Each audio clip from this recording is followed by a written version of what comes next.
Film ini menceritakan kisah dunia setelah daratan tenggelam, dengan sebagian besar permukaannya kini tertutup air. Dari 7 benua, hanya 2 yang tersisa. Akibat krisis ini, manusia terpaksa membangun unit tempat tinggal di tengah lautan untuk perlindungan dan keamanan. Salah satu unit militer yang bertugas menjaga tempat ini adalah Pangkalan Nomor 42, yang dihuni oleh 4 tentara, Sersan Sarge, prajurit Sullivan, prajurit Perez, dan Cassidy, satu-satunya wanita di antara mereka. Sudah 3 bulan lamanya pasokan dan bantuan terputus dari pangkalan ini, membuat mereka menderita kelaparan. Sullivan dan Perez memutuskan untuk menangkap ikan sebagai sumber makanan.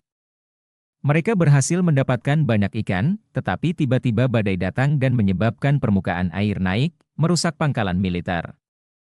Perez turun untuk memperbaiki kerusakan, tetapi begitu dia kembali, dia menemukan semua ikan yang mereka tangkap telah hilang. Frustrasi, dia mulai berteriak bahwa mereka seharusnya meninggalkan pangkalan ini karena tugas mereka sudah berakhir 3 bulan lalu. Namun, Sersan Sarge membentaknya dan memerintahkan mereka tetap tinggal.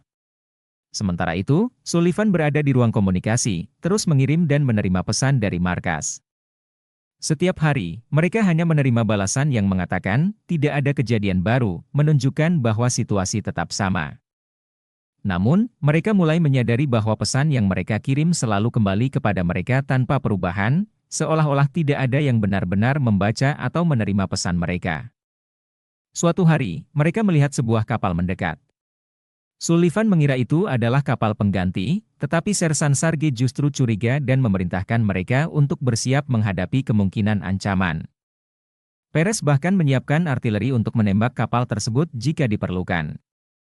Namun, Sersan kemudian mengubah keputusannya dan memerintahkan Sullivan untuk naik perahu kecil dan menyelidiki kapal tersebut secara langsung. Jika ada bahaya, dia diperintahkan untuk menggunakan senjatanya. Saat Sullivan menaiki kapal, dia menemukan bahwa kapal itu kosong dan sudah lama tidak digunakan. Ada sisa-sisa makanan, tetapi semuanya sudah basi. Ketika dia mencoba melaporkan bahwa situasinya aman, tiba-tiba komunikasi terputus. Setelah 10 menit tanpa kabar, Sersan Sarge memutuskan untuk menghancurkan kapal tersebut karena menganggapnya sebagai ancaman. Tepat sebelum rudal ditembakkan, Sullivan berhasil menghubungi mereka dan mengatakan bahwa kapal itu aman. Mereka semakin curiga dengan situasi ini. Mengapa kapal pengganti tiba tanpa awak? Apa yang sebenarnya terjadi dengan tim penyelamat? Untuk mencari tahu, mereka mencoba mengirim pesan baru ke markas, tetapi mereka hanya menerima balasan yang sama seperti sebelumnya. Disinilah mereka menyadari bahwa tidak ada satupun pesan mereka yang benar-benar sampai ke markas selama ini. Mereka merasa putus asa, sadar bahwa mereka mungkin terjebak di pangkalan ini selamanya. Perez kemudian menyusun rencana untuk memperbaiki kapal yang mereka temukan agar bisa melarikan diri. Namun, ketika mereka bersiap untuk pergi, Sersan Sarge menemui mereka dan memerintahkan mereka untuk membongkar kapal itu demi memperbaiki pangkalan. Mereka menolak, tetapi Sersan mengancam mereka dengan senjata. Cassidy mencoba membujuknya untuk membiarkan mereka pergi, tetapi Sersan tetap keras kepala. Mengetahui bahwa satu-satunya cara untuk pergi adalah dengan mengalahkan Sersan, mereka menyusun rencana.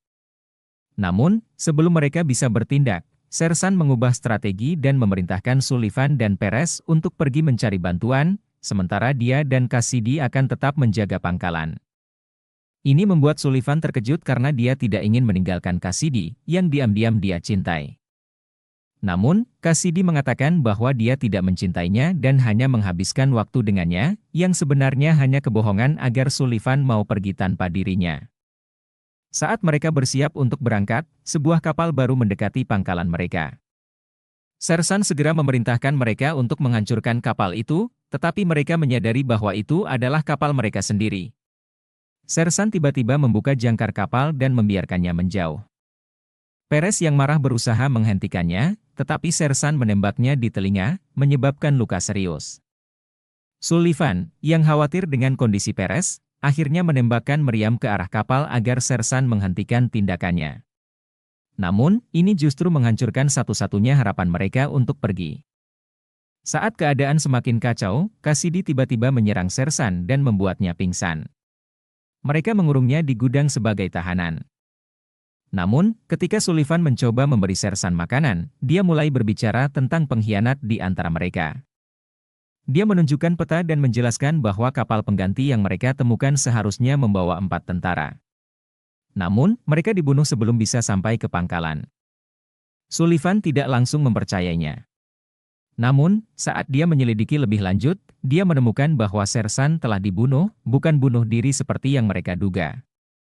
Dia juga menemukan bukti bahwa tim penyelamat sebenarnya telah dibantai oleh seseorang di pangkalan mereka sendiri. Ternyata, pengkhianat itu adalah Cassidy.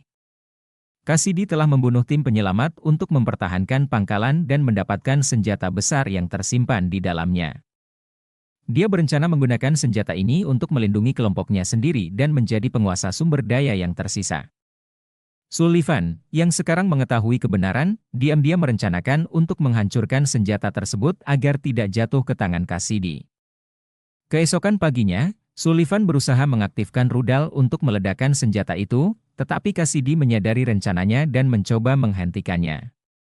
Saat mereka bertarung, Sullivan mengatakan bahwa dia telah mengetahui semua kejahatannya, membunuh Sersan, membantai tim penyelamat, dan memanipulasi mereka semua. Cassidy mencoba membela dirinya dengan mengatakan bahwa dia melakukan semua itu demi kelompoknya. Namun, Sullivan tetap pada keputusannya dan menyalakan rudal. Namun, ada satu kejutan terakhir, rudal itu tidak bisa diaktifkan tanpa kata sandi, yang hanya diketahui oleh Perez. Dengan Perez yang sudah tidak ada, rudal itu tidak bisa digunakan.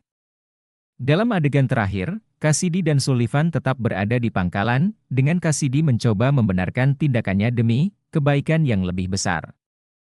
Sullivan, yang masih memiliki perasaan untuknya, akhirnya memilih untuk memaafkannya meskipun mengetahui semua kejahatannya. Film berakhir dengan keduanya masih berada di pangkalan, dengan masa depan yang tidak pasti.